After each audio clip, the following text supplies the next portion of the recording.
नमस्कार। YouTube channel maths era and civil engineering by RP. Vyas से मैं RP. Vyas diploma first year second semester के उन सभी स्टूडेंट्स का हार्दिक स्वागत करता हूं जिनको इंजीनियरिंग मैकेनिक्स यानी कोड 2005 के अंदर यूनिट 2 में इक्विलिब्रियम की तैयारी करनी है। आज इस वीडियो में मैं आपके लिए एक अलग ही प्रकार का प्रश्न लेके आया हूँ जिसका टाइटल है सैगिंग चैन यानी कि लटकती हुई जंजीर। कई बार एक बड़ी भारी जंजीर जो होती है, जैसे मान लीजिए हाथी के पैरों को जो बांधते हैं ना, बड़ी बड़ी मोटे मोटे जो कड़ियों वाली जंजीर होती है, बहुत हैवी होती है, आसानी से कोई उसको उठा भी नहीं सकता। इस प्रकार की कोई जंजीर हो बहुत भारी और वो कहीं छत से लटकाई जाए और जिस जगह पे अपन उस जंजीर को बांधते हैं वहाँ जो खूंटियाँ हैं उनमें तनाव होगा, टेंशन होगा, क्योंकि जंजीर बहुत भारी है ना। तो हमें पता करना होता है कि वो टेंशन कितना है, यानी कि कितना टेंशन फोर्स वहाँ पे लग रहा है, या जंजीर की वो जो एंड्स हैं जो बंधे हुए हैं वहाँ पे कितना तनाव है, ये हमें क्वेश्चन में पता करना होता है।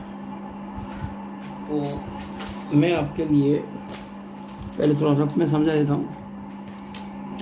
जैसे ये कोई दो खूंटियाँ हैं जहाँ पे हमने एक जंजीर को बांध दिया।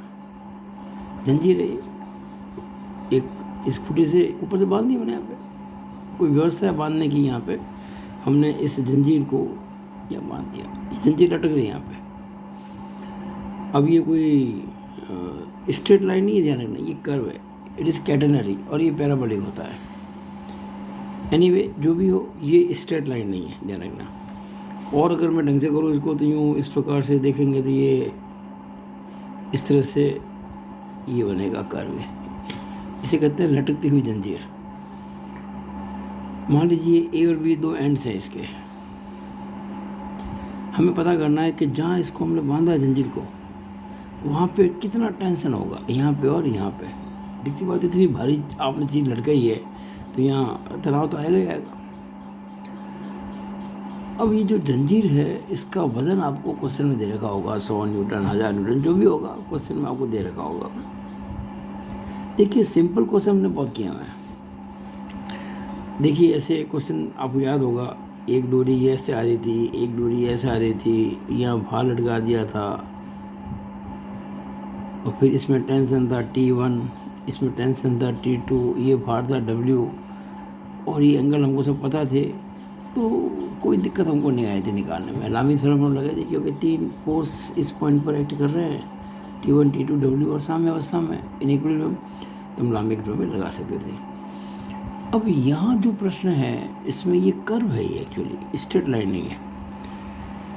और दूसरा, हमें अब तक जो क्वेश्चन किए उस पर भार दिया होता था, भार इसमें भी दे रखा वो चेन का भार, लेकिन वो कहाँ लगाएंगे, वेयर अप्लाइड, किसी का अप्लाई करेंगे, ये समस्या। यहाँ तो हमें पता है ये दो डोरियाँ हैं या दो धागे हैं यहाँ के मिल रहे हैं, ये से वो भार बांध दिया। इसमें आपको एक बात समझनी होगी, ज्योमेट्री कहती है कि ये जो एंड ए है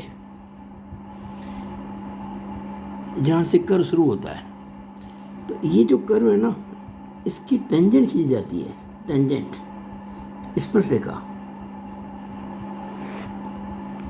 ये ए पॉइंट पर इस कर्व की टेंजेंट है।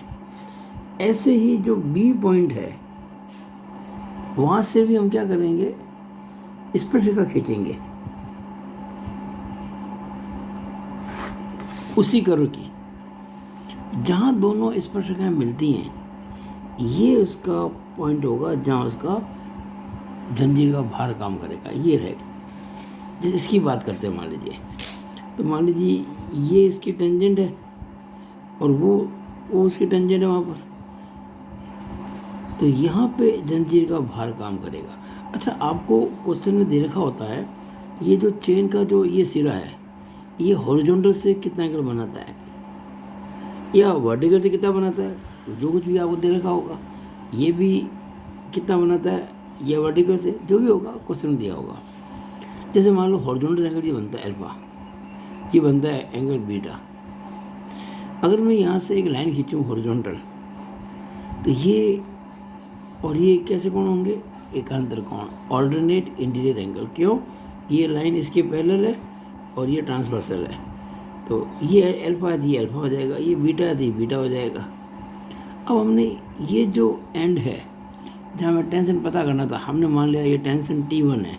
अब ये स्ट्रेट लाइन होगी, देखिए स्ट्रेट लाइन हो गई, तो ये टेंशन हो गया T1। वो मान लो टेंशन है T2, now it is straight line, tension हो गया T2।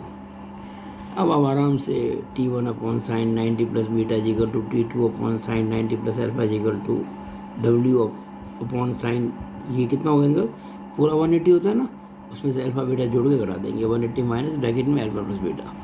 बड़ी इजीली ये क्वेश्चन सॉल्व हो जाते हैं। तो मैंने इसमें बुक 2 में कोई क्वेश्चन नहीं है, बुक 1 में 3 क्वेश्चन से मैंने तीनों ले लिए हैं। एग्जाम्पल 5 पेज 52 बुक 1 का है, क्वेश्चन 9 पेज 67 बुक 1 का ही है, और क्वेश्चन 16 पेज 68 ये भी बुक 1 का ही है। ये तो सॉल्व एग्जाम्पल है, और ये दोनों क्वेश्चंस अनसॉल्व है, ये दोनों मैं इसमें सॉल्व कर रहा हूँ। अनफॉर्चुनेटली बुक के अंदर इन दोनों क्वेश्चंस के आंसर रॉन्ग है, पता नहीं वो प्रिंटिंग मिस्टेक है या कोई और मिस्टेक है, आई डोंट नो, लेकिन आंसर वो रॉन्ग है। हाँ, मैंने देखा था एग्जाम्पल 5 को मैंने सॉल्व किया था, वो बिल्कुल सही है। अब एग्जाम्पल 5 और क्वेश्चन 16 लगभग एक जैसे ही हैं, जब इसके आंसर सही है तो इसका आंसर सही क्यों नहीं है? तो ये मिस्टेक मुझे लग रही है बुक के अंदर, प्रिंटिंग मिस्टेक हो गया, कुछ और मिस्टेक हो गई, लेकिन जो भी हो मैंने दोनों सॉल्व कर दिया।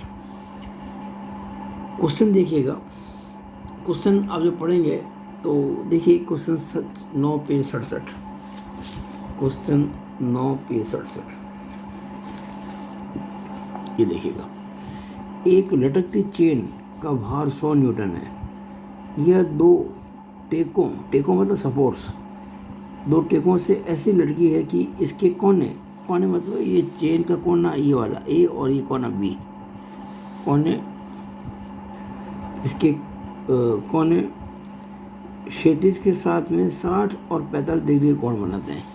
ये जैसे कोना है A, ये वाला, ये क्षैतिज से 60 कोण बनाता है। ये इधर जो कोना ये वाला, ये क्षैतिज से 45 कोण बनाता है। चेन के कोनों पर तनाव ज्ञात करो, ये क्वेश्चन है। तो हमने जैसे आपको समझाया था अभी रफ फिगर के अंदर, ये टेंजेंट खींच दी, यहाँ से इधर से टेंजेंट खींच दी, यानी इस B पॉइंट पर इस कर्व की स्पर्श रेखा, यहाँ A पॉइंट पर उसी कर्व की स्पर्श रेखा ये O पर मिलती है। O पर हमने इसका जो फोर्स दे रखा 100 न्यूटन अप्लाई करा दिया, और उधर हमने माना ये टेंशन T1 है, वो टेंशन T2 है। अब हमने एक अलग से फिगर बनाया, देखिए छोटा सा, ये 3 लाइनें नहीं वाली, ये 1 2 3, O पर 100 न्यूटन, T1 T2। अच्छा, ये एंगल 60 आपको दे रखा है, तो ये 60 हो जाएगा, उधर वो 45 दे रखा है, तो ये 45 हो जाएगा, एकांतर कोण ऑल्टरनेट। अब आप देखेंगे कि इस O पॉइंट पर ये 3 फोर्स T1 T2 और 100 न्यूटन इक्विलिब्रियम में लिखना पड़ेगा आपको। O पर 3 बल T1 T2 पर 100 न्यूटन साम्यावस्था में अतः लामे के प्रमेय से। देखिए T1 upon sine 90 plus 45, T2 upon sine 90 plus 60, ये ध्यान रखना 90 है, ये भी 90 है, इजिकल टू 100 अपॉन साइन ये एंगल। अब 100 और 45 होता है 105, सॉरी 60 और 45 होता है 105, 180 में 105 घटाएंगे 75 आएगा। साइन 90 प्लस थीटा होता है कॉस थीटा, तो कॉस 45, साइन 90 प्लस 60 कॉस 60, और साइन 75 की वैल्यू 0.9659 आती है। अब T1 निकालेंगे ना, तो this upon this into cos 45, T2 निकालेंगे this upon this into cos 60, तो ये वैल्यू पुट कर दी, कॉस 45 1/√2 होता है, कॉस 60 1/2 होता है, और ये आपके आंसर आ गए फाइनली 73.2 एंड 51.765 न्यूटन। ऐसे ही क्वेश्चन 16 है, सेम क्वेश्चन 16 देखिएगा आप,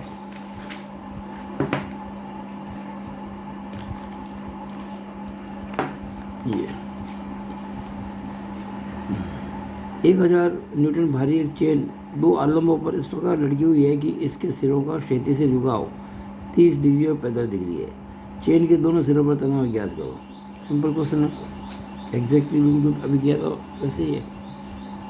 इस बार एंगल 30 और 45 है, ये 30 और 45, वही T1 T2 ये 1000, तो T1 upon sine 90 plus 45, T2 upon sine 90 plus 30, 1000 बटा साइन ये एंगल, और ये 45 और 30 होता है 75, और 180 में से 75 गया तो 105 बचा, साइन 105।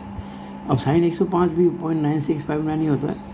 ये साइन 90 प्लस 30 cos 30 हो गया, साइन 90 प्लस 45 cos 45 हो गया। T1 कैसे निकल जाएगा? 1000 बटा 0.9659, ये इंटू cos 45 1/√2 होता है। T2 1000 बटा 0.9659 इंटू cos 30, जो कि √3/2 होता है। सॉल्व किया, आंसर ये आ गया 732.07 और 896.6।